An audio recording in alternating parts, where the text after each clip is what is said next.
ಗಾಯಕ ಸೋನು ನಿಗಮ್ ವಿವಾದಾತ್ಮಕವಾದ ಹೇಳಿಕೆಯನ್ನ ಕೊಟ್ಟಿದ್ದಾರೆ. ಕನ್ನಡ ಭಾಷೆಯನ್ನ ಅವಮಾನಿಸಿದ್ದಾರೆ ಗಾಯಕ ಸೋನು ನಿಗಮ್. ಸೋನು ನಿಗಮ್ ಕನ್ನಡದಲ್ಲಿ ಸಾಕಷ್ಟು ಹಾಡುಗಳನ್ನ ಹಾಡಿದ್ದಾರೆ. ಇದೇ ಕಾರಣಕ್ಕಾಗಿ ಕನ್ನಡಿಗರಿಗೆ ಸೋನು ನಿಗಮ್ ಮೇಲೆ ಅತಿಯಾದಂತಹ ಪ್ರೀತಿ. ಇದೀಗ ಸೋನು ನಿಗಮ್ ಕನ್ನಡಕ್ಕೆ ಅವಮಾನ ಮಾಡುವಂತಹ ಕೆಲಸವನ್ನ ಮಾಡಿದ್ದಾರೆ. ಸೋನು ನಿಗಮ್ ಹೇಳಿರೋದು ಕನ್ನಡ ಕನ್ನಡ ಅಂದಿದ್ದಕ್ಕೆ ಪಹಲ್ಗಾಮ್ ದಾಳಿ ಆಯ್ತಾ? ವಿವಾದದ ಕಿಡಿಯನ್ನ ಹೊತ್ತಿಸಿದೆ ಸೋನು ನಿಗಮ್ ಕೊಟ್ಟಂತಹ ಹೇಳಿಕೆ. ಅದು ಕೂಡ ಕನ್ನಡ ನೆಲದಲ್ಲೇ ನಿಂತು ಬೆಂಗಳೂರಲ್ಲೇ ನಿಂತು ಕನ್ನಡಕ್ಕೆ ಅವಮಾನ ಮಾಡಿದ್ದಾರೆ ಈ ಗಾಯಕ. ಕಾರ್ಯಕ್ರಮವೊಂದರಲ್ಲಿ ಸೋನು ನಿಗಮ್ ಕೊಟ್ಟಂತಹ ಹೇಳಿಕೆ ಇದೆಯಲ್ಲ, ಇದೀಗ ಸಾಕಷ್ಟು ಕನ್ನಡಿಗರ ಆಕ್ರೋಶಕ್ಕೆ ಕಾರಣವಾಗಿದೆ. ಕನ್ನಡ ಹಾಡು ಹಾಡೋದಿಕ್ಕೆ ಪ್ರೇಕ್ಷಕರು ಕೇಳ್ತಾರೆ ಸಹಜವಾಗಿ. ಕನ್ನಡಿಗರಿದ್ರೆ ಕನ್ನಡಿಗರಿಗೆ ಆ ಒಂದು ಹಾಡುಗಳನ್ನ ಕೇಳಬೇಕು ಅನ್ನುವಂಥ ಆಸೆ ಇರುತ್ತೆ. ಅವರ ಬಾಯಿಯಿಂದ ಕನ್ನಡ ಹಾಡುಗಳನ್ನ ಕೇಳಬೇಕು. ಅನೇಕ ಕನ್ನಡ ಹಾಡುಗಳನ್ನು ಹಾಡಿದ್ದಾರೆ ಅಂತ ಹೇಳಿ ಕನ್ನಡ ಹಾಡು ಹಾಡೋರನ್ನ ಕೇಳಿದ್ದಕ್ಕೆ ಸಿಡಿಮಿಡಿಗೊಂಡಂತಹ ಸೋನು ನಿಗಮ್ ಕನ್ನಡ ಕನ್ನಡ ಅಂದಿದ್ದಕ್ಕೆ ಪಹಲ್ಗಾಮ್ ದಾಳಿ ಆಯ್ತು ಅಂತ ಹೇಳಿಕೆಯನ್ನ ಕೊಡ್ತಾರೆ. ಕನ್ನಡ ಅಂದಿದ್ದಕ್ಕೆ ದಾಳಿ ಅನ್ನುವರ್ಥದಲ್ಲಿ ಹೇಳಿಕೆಯನ್ನ ಕೊಟ್ಟಿದ್ದು ಇದೀಗ ಕನ್ನಡದಲ್ಲಿ ಹೆಚ್ಚು ಹಾಡುಗಳನ್ನು ಹಾಡಿರುವ ಸೋನು ನಿಗಮ್ ವಿವಾದಕ್ಕೆ ಕಾರಣವಾಗಿದ್ದಾರೆ.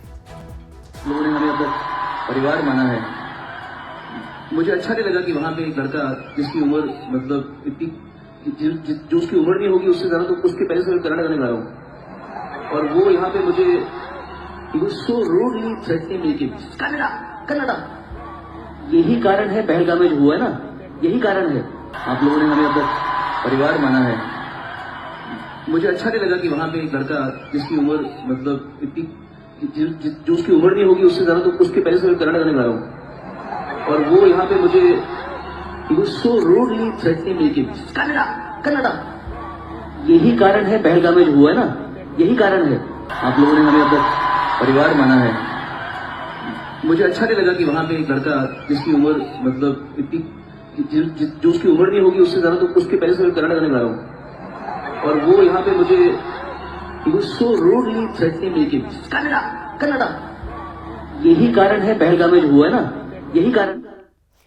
ಕನ್ನಡದಲ್ಲಿ ಅನೇಕ ಹಾಡುಗಳನ್ನ ಹಾಡಿ ಇಲ್ಲಿನ ನಿರ್ಮಾಪಕರು, ನಿರ್ದೇಶಕರುಗಳು, ಸಂಗೀತ ನಿರ್ದೇಶಕರು ಎಲ್ಲ ಸೋನು ನಿಗಮ್ ಬೇಕು, ಈ ಹಾಡನ್ನ ಹಾಡಬೇಕು, ಅವರ ವಾಯ್ಸ್ ಅಲ್ಲಿ ಹಾಡು ಕೇಳಿದ್ರೆ ಚೆನ್ನಾಗಿರುತ್ತೆ ಅಂತ ಹೇಳಿ ಇಂತಹ ಹಾಡುಗಳಿಗೆ ಅವಕಾಶವನ್ನ ಕೊಟ್ಟಂತಹ ಸಂದರ್ಭದಲ್ಲಿ ಪ್ರೇಕ್ಷಕರು ಕೂಡ ಸೋನು ನಿಗಮ್ ವಾಯ್ಸ್ ಅನ್ನ ಇಷ್ಟಪಟ್ಟು ಸೋನು ನಿಗಮ್ ಬಂದ್ರೆ ಸಾಕು ಅವರ ಹಾಡನ್ನ ಕೇಳೋದಕ್ಕೆ ಎಷ್ಟೋ ಜನ ಟಿಕೆಟ್ಗಳನ್ನ ಕೊಟ್ಟು ಹಾಡ್ತಾರೆ, ಹೋಗ್ತಾರೆ.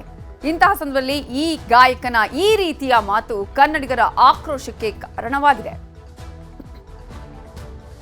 ಇದೇ ವಿಚಾರಕ್ಕೆ ಸಂಬಂಧಪಟ್ಟ ಹಾಗೆ ನಮ್ಮ ಜೊತೆ ಮಾತನಾಡೋದಕ್ಕೆ ಇದೀಗ ಸಂಗೀತ ನಿರ್ದೇಶಕರಾಗಿರುವಂತಹ ಕಿರಣ್ ಅವರು ಫೋನ್ ಸಂಪರ್ಕದಲ್ಲಿದ್ದಾರೆ. ಡಾಕ್ಟರ್ ಕಿರಣ್ ಅವರೇ ನಮಸ್ತೆ. ನಮಸ್ಕಾರ. ಈಗ ನಾವು ಕನ್ನಡದ ವಿಚಾರ ಮಾತಾಡ್ತೀವಿ. ಭಾಷೆ ಅನ್ನುವಂಥದ್ದು ನಮ್ಗೆಲ್ಲರಿಗೂ ಕೂಡ ಪ್ರೀತಿ, ನಮ್ಮ ಉಸಿರದು ಅಂತ ಹೇಳಿ. ಕನ್ನಡ ಅಂತ ಹೇಳಿ ಬಂದಾಗ ಯಾರಾದ್ರೂ ಸಂಗೀತಗಾರರು ಹಾಡದಂತ ನಮ್ಮ ಭಾಷೆಯ ಹಾಡನ್ನು ಒಂಚೂರು ಹಾಡಿ ಅಂತ ನಾವು ಹೇಳ್ತೀವಿ. ಇದನ್ನೇ ಪಹಲ್ಗಾಮಲ್ಲಿ ದಾಳಿ ಆಗೋದಕ್ಕೆ ಇದೇ ಕಾರಣ ಆಯ್ತು ಅಂತ ಹೇಳಿದ್ರೆ ಹಾಗಾದ್ರೆ ನಾವು ಇದನ್ನು ಏನು ಅಂದ್ಕೋಬೇಕು? ನಾವು ಅಷ್ಟೆಲ್ಲ ಪ್ರೀತಿ ಕೊಟ್ಟು ಅಷ್ಟೆಲ್ಲ ಅವರಿಗೆ ಅವಕಾಶಗಳನ್ನ ಕೊಟ್ಟು ಇಂತಹ ಸಂದರ್ಭದಲ್ಲಿ ಈ ರೀತಿಯಾದಂತಹ ಹೇಳಿಕೆಯ ಬಗ್ಗೆ ಏನು ಹೇಳಕ್ ಬಯಸ್ತೀರಿ? ಹೌದು, ಇದಕ್ಕೆ ನೆನ್ನೆ ಇನ್ಸಿಡೆಂಟ್ ಕೇಳಿ ನನ್ಗೂ ತುಂಬಾ ಬೇಜಾರಾಯ್ತು. ಈ ತರದ್ ఇప్పుడు ತುಂಬಾ ಇನ್ಸಿಡೆಂಟ್ಸ್ ನಡೀತಾ ಇತ್ತು. ನಮ್ಮ ಕಂಪೋಸರ್ಸ್ ಮೇಲೇನೂ ತುಂಬಾ ಈ ತರ ದಬ್ಬಾಳಿಕೆ ಹಾಗೂ ತುಂಬಾ ಸಲ ಹಿಂಸೆ ಕೊಟ್ಟಿದ್ದಾರೆ. ಬಟ್ ಸುಮ್ನೆ ಇದ್ಬೇಕು, ನಮ್ಮ ಮೇಲಾದ್ರೂ ಪರವಾಗಿಲ್ಲ ಅಂತ. ಬಟ್ ಯಾವಾಗ ಕನ್ನಡ ಮೇಲೆ ಬಂತು ನಮ್ಗೆ ಇದ್ ಮಾಡಕ್ಕಾಗಿಲ್ಲ. ಒಂದ್ ಇನ್ಸಿಡೆಂಟ್ ಹೇಳ್ಬೇಕು ನನ್ನ ಲೈಫ್ ಅಲ್ಲಿ ನಡೆದಿರೋದು. ಖಂಡಿತ ಖಂಡಿತ.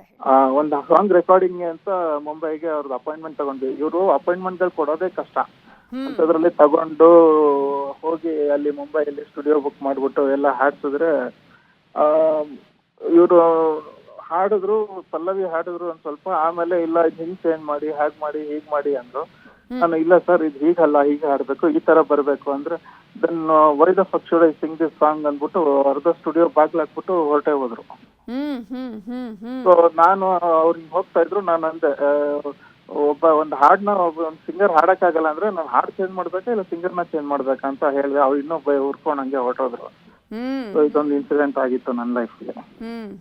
ನೋಡಿ ಯಾವ ರೀತಿಯಾಗಿರ್ತಾರೆ. ಈಗ ಅವ್ರಲ್ಲಿ ಅಲ್ಲಿ ಮಾತನಾಡುವಾಗ ಸಂದರ್ಭದಲ್ಲಿ ಹೇಳ್ತಾ ಇದ್ರು, ನಾನು ಅವರ ವಯಸ್ಸಿಗಿಂತ ಜಾಸ್ತಿಯಾಗಿ ಆ ಚಿಕ್ಕ ವಯಸ್ಸಿನಲ್ಲಿ ನಾನು ಹಾಡ್ತಾ ಇದ್ದೆ. ಹಾಗಾದ್ರೆ ಪ್ರೀತಿ ಇರ್ಬೇಕಾಗಿತ್ತಲ್ವ ಅಲ್ಲಿ. ಅವ್ನು ಹೇಳ್ತೀನಿ ನನ್ನ ಪ್ರೀತಿಯಿಂದ ಅಟ್ಲೀಸ್ಟ್ ಒಂದ್ ವೇಳೆ ಇವ್ರಿಗೆ ಆಗಲ್ಲಪ್ಪ ಹಾಡಕ್ಕೆ, ನನ್ ಬೇಡ ಅದು ಅಂತ ಇದ್ರೆ ನಾನು ಇನ್ನೊಂದ್ಸಲ ಹಾಡ್ತಾ ಪ್ರೀತಿಯಿಂದ ಹೇಳ್ಬೋದಿತ್ತಲ್ವಾ?